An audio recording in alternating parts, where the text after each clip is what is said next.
there a supernatural dimension? A world beyond the one we know? Is there life after death? Do angels exist? Can our dreams contain messages from heaven? Can we tap into ancient secrets of the supernatural? Are healing miracles real? Sid Roth has spent over 35 years researching the strange world of the supernatural. Join Sid for this edition of It's Supernatural.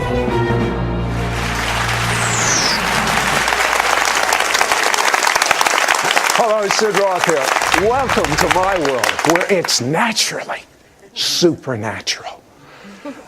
Last week, we found out about these amazing prophecies buried in the Vatican. 900 years ago, what would happen to each pope all the way up to the last pope. On this show, we're going to continue, and we're going to talk about the Vatican's secret plans for welcoming an alien God with a small g under the reign of the last pope.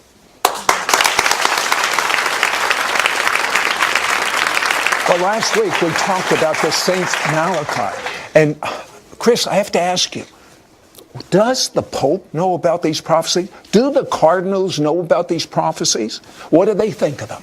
Well, Sid, there's actually a lot of evidence that they do take it very seriously. In fact, Pope Pius XII, who was the Pope during World War II, he actually produced a documentary film about himself, and the title of the film is the Malachi motto for his papacy, Angelic Shepherd. He actually titled the film after the Malachi prophecy's prediction for him. So he not only endorsed it, he claimed it. Okay, Tom, as just a short review, what, based on the prophecies out of the Vatican that were hidden for all these generations, are they anticipating with the final pope?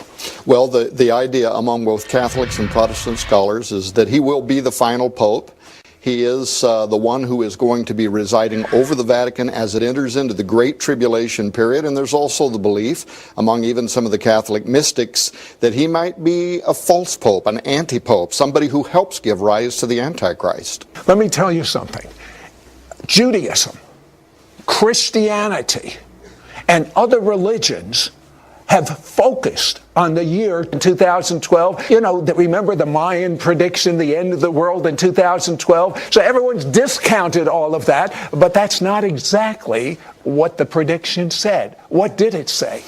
In the conferences where I spoke last year, I kept telling people, don't say it's the end of the world. That's not what the Maya said. That's not what the Aztecs said. That's not what the Cherokee Indians said, all of whose calendar rolled over at the end of 2012. What was it that they were saying? They were saying 2012 was the end of an era, and 2013 marks a new dispensation. Now, the Maya said some things that were very interesting. They said it would be marked by the emergence of two great male figures who would emerge upon the earth. They sound very much like they're talking about the false prophet and the Antichrist.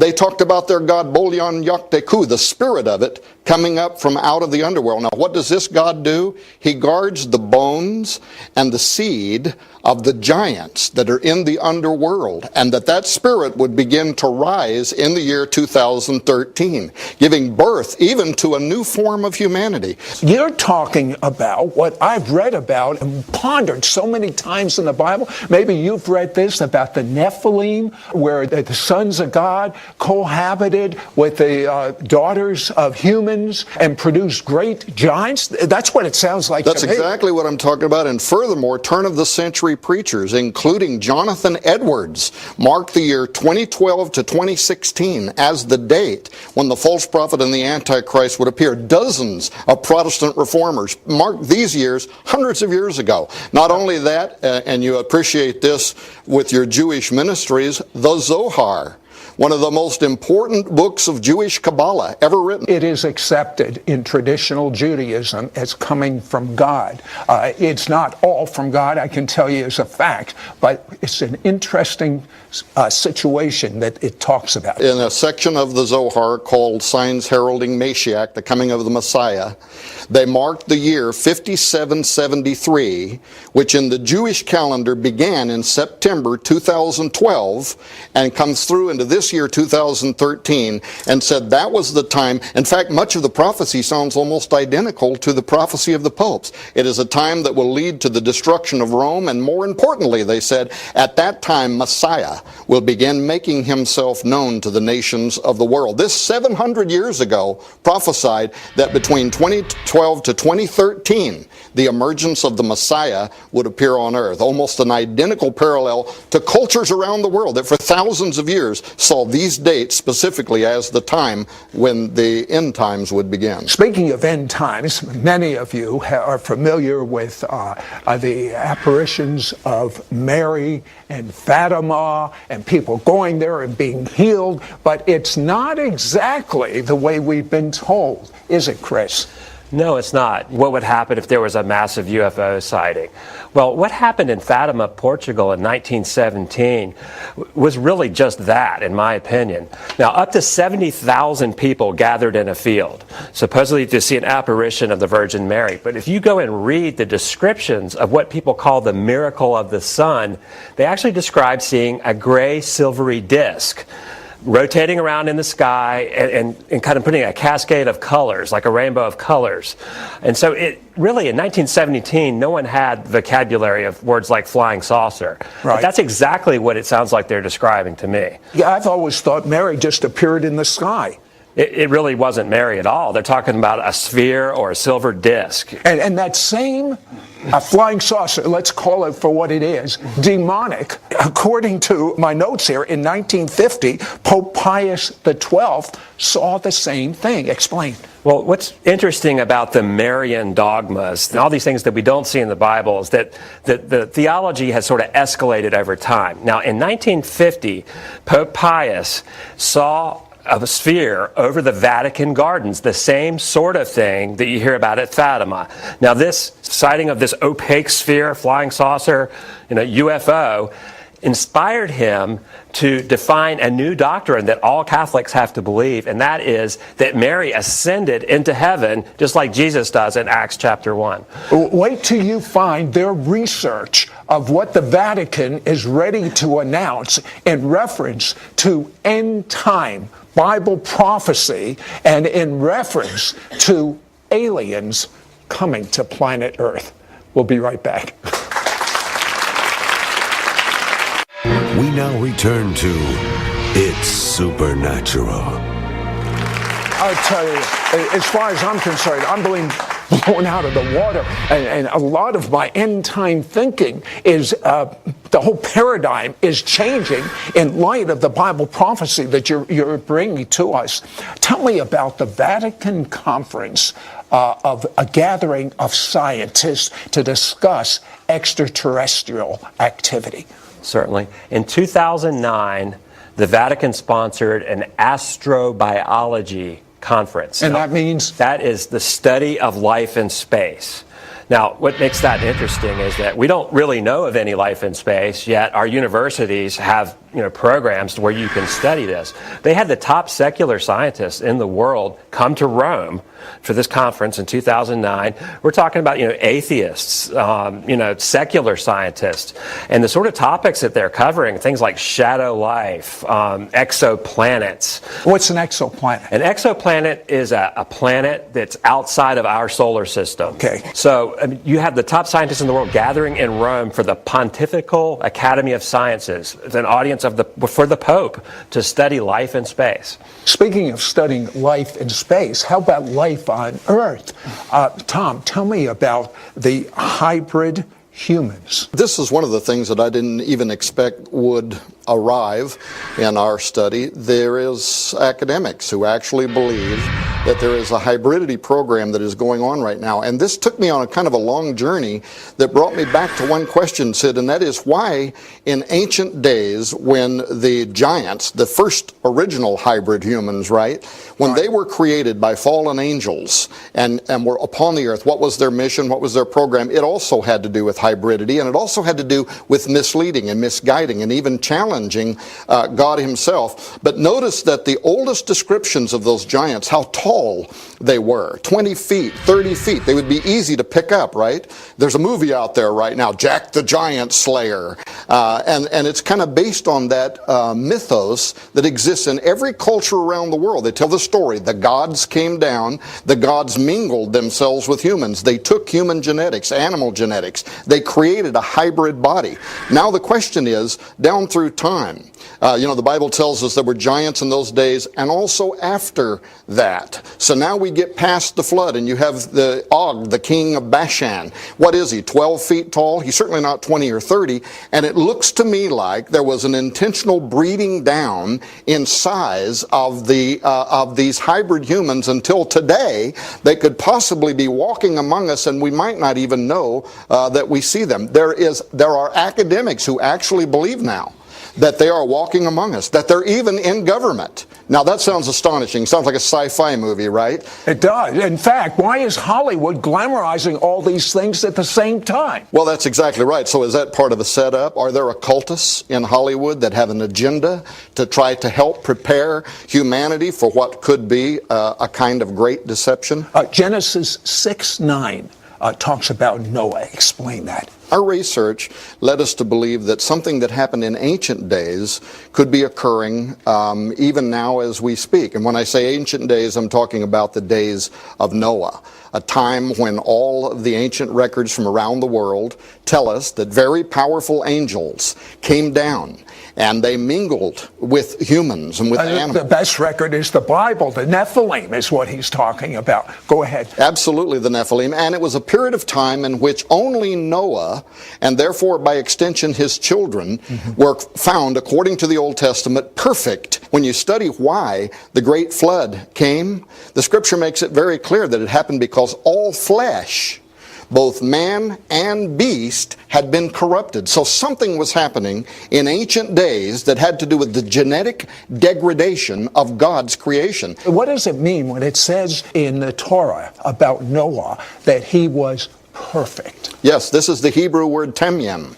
Means it's the same phrase that's used to describe an unblemished sacrificial lamb. It's talking about genetics. It's talking about his DNA had not been corrupted, as evidently the rest of the world had been by that time. So there was a saturation, an intermarriage between angels and humans, and then through intermarriage this was spreading over hundreds of years until finally, by the time we reach Noah, he's the last specimen left that has a genetic makeup, his DNA, as God had made it. And therefore, you understand why God has to send this flood to wipe out all of this contaminated forms of life and sent this judgment in the days of Noah. Now, Jesus says, as it was in the days of Noah. Oh, yes.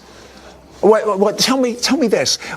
In the parable of the wheat and the tares, the weeds, the wheat and the weeds, the Messiah said, let them grow up together. Don't pull them out.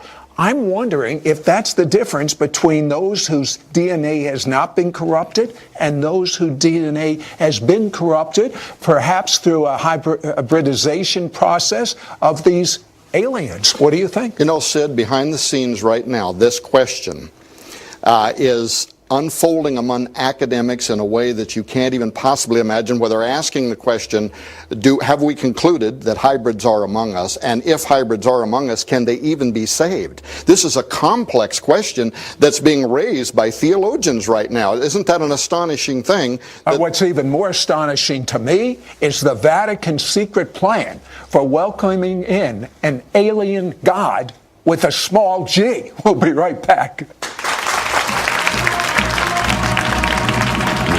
Back to It's Supernatural. We now return to It's Supernatural. I'll tell you what, very few Christians, Protestants or Catholics, understand what you're about ready to understand right now. But there are secret plans for welcoming. The Vatican will welcome in this alien from another planet as God. Tell me about that. Well, Sid, you know, when you look at Bible prophecy and it talks about a one world government and a one world religion, you know, you see how divided the world still is. And, you know, we have to think that something unprecedented is going to occur that would unite the world under one heading like that. Now, Ronald Reagan gave a speech to the United Nations where he said how quickly our differences would be resolved if we were faced with an alien threat from outside this world. I mean, this is in the 80s. He gave this speech in the UN. Now, if you look around the world, what people believe, I mean, statistics in the United States say around 50% of Americans already think that UFOs are aliens visiting the Earth. Now, there was a recent poll in the United Kingdom. More people believe in extraterrestrials in the UK than God. Okay? And that's a fact. And so to me, the strong delusion is already here. The groundwork has been laid. And our hypothesis is these powers and principalities that Paul writes about in Ephesians 6, these demonic forces have seeded this idea into the world, so we are primed and ready for a deception. Okay, but what makes you think the Vatican has planned to announce this? Well, you know, they're having astrobiology conferences. They've made it intellectually virtuous to believe in these extraterrestrials. Their writings coming out of their theologians have pretty much made the argument that if you don't believe in extraterrestrials, then that is actually the heresy. You talk about that the Vatican is going to reevaluate their position on basic Christianity. What do you mean by that? Well, their theologians have written that they think that these entities will be evangelizing us, that they think the chances are that they're not fallen and we are, so that we would have to modify our beliefs according to their revelation.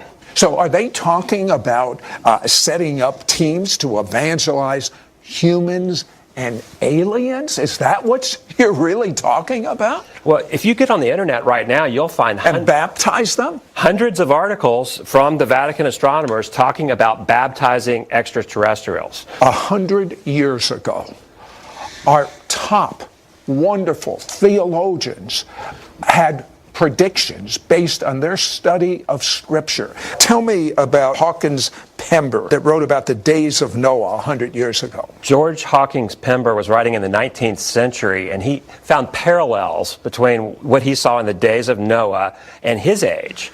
And, you know, he pulled out 7 parallels, and there were things like the church marrying itself to the world. Well, and I went through his list and then compared it to where we are now. Now, everything that he saw in the 19th century has just, you know, exponentially grown. I mean, you look at like the church married to the world. Now we have mainline denominations ordaining homosexual clergy and putting them up as their leadership. But they saw this 100 years ago. It was coming. He did, and the 7th thing on his list was actually the appearance of these entities, and he called them from the prince of the power of the air, which is what Paul calls Satan in Ephesians chapter 2. Now, the demonic realm in the New Testament worldview was the atmosphere above the earth. Now, tell me a couple other points that he saw. Well, Pember saw a vast population increase, for one. Now, our population has grown by leaps and bounds since something he couldn't even imagine. He saw a confusion of gender roles. He was talking about it in the 19th century. Does that sound familiar to you? It sounds familiar to me. I don't think he would even have any, you know, inkling of how far that's gone now. I mean, now we have transsexuals, we have, you know, homosexual marriages. What did he say about holiness? He saw that there was an emphasis on God being benevolent to the extent that they denied his holiness. Now, I think that we see this in this idea of pluralism, which is so popular in our culture, where all religions point to the same God. And this is a really acceptable notion in today's society. Like, to talk about hell or eternal punishment or the exclusivity of our Messiah, Yeshua, is the thing that most people don't tolerate. But you see, all these things the Bible says is black and white. They've got to be watered down for there to be a one-world religion, for people to welcome in an antichrist. I mean, what a setup. Even, well, one of the things that he prophesied that you just brought up is a lack of holiness, a lack in belief that there is a hell, a lack in belief that there's even a devil. And you know, some of these things are surfacing right now. Absolutely. I mean, I even quoted some of the Catholic theologians at Notre Dame who deny that Satan is a real personal power. I mean, they just see him as some sort of abstraction or metaphor for evil. I want you to tell me the strongest thing in all of your research, and you've done, both of you have done extensive research. I want each of you to tell me the strongest thing you found in your research. Well, as I'm listening right now to you and Chris talking, the strongest thing that's in my mind is what Vatican experts have told us. When Father Malachi Martin was asked, why do they have a presence on Mount Graham? And one of the things we haven't had time to talk about is Mount Graham is sacred to the Apache. It is a stargate through which they've for centuries have seen creatures that come, that move back and forth. Now this is right in Arizona. This is in Arizona.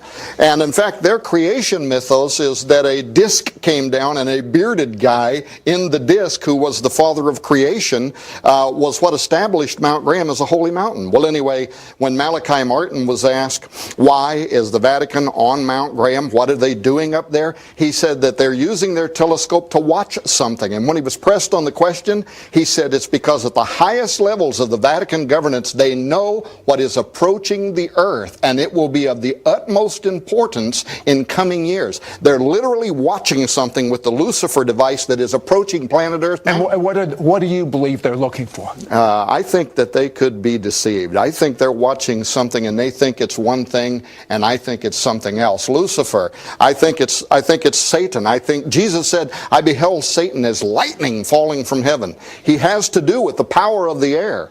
And of course, you know, when Pope Benedict stepped down not long ago, twice lightning struck the top of the St. Peter's Basilica. And this goes back to their belief system. In Romanism, the belief was that the God would tell you when somebody should step down and when a new king should be elected. It was called augurism, and it's where we take the word inaugural or inauguralism for the placement of a new king. I'll tell you what, as the kids say, you're blowing my mind, but you've got to make Jesus your Lord. Believe he forgave you of your sins. Believe he's your Lord. Welcome him inside now.